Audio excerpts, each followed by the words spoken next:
Yahoo! আসসালামু আলাইকুম everyone, আশা করি আপনারা সবাই ভালো আছেন। আমি গরিবের ছেলে, বাবা মায়ের আদরের সন্তান, একটি গোলাপ ফুল। কালকে নামছি বিলে, আজকে নামবো নদীতে। এই সেই নদী, যেই নদীতে ছোট্টবেলায় সাঁতার শিখেছি। আজকে নদীতে নেমে দেখবো আজও কি আমার ছোট্টবেলার সাঁতার জানা আছে কিনা।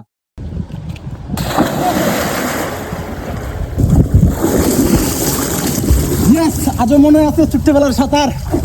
আগের মতন আর নদীতে দেখা যায় না সারি সারি লোক দল বেঁধে গোসল করতেছে। কারণটা হলো গিয়ে শহরের মতন এখন গ্রামগঞ্জের লোকেরাও মোটর দিয়ে দিয়েছে।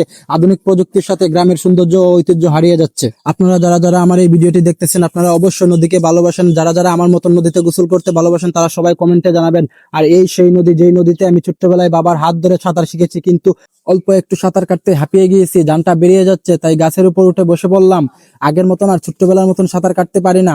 এখন চেষ্টা করব ছোট্টবেলার মতন যেভাবে গাছের উপর উঠে জাম্প করতাম নদীতে, সেই জাম্পটি দেওয়ার চেষ্টা করব। তাই গাছের উপর বেয়ে বেয়ে উঠতেছি বাদরের মতন। ইয়াহু! জাম্প দিয়ে দিলাম আগের মতন নদীতে। কি আনন্দ লাগতেছে! 10-15 বছর পরে এসো গ্রামে সেই ছোট্টবেলার ফিলিংসটা আবারও ফিরে পেয়েছি।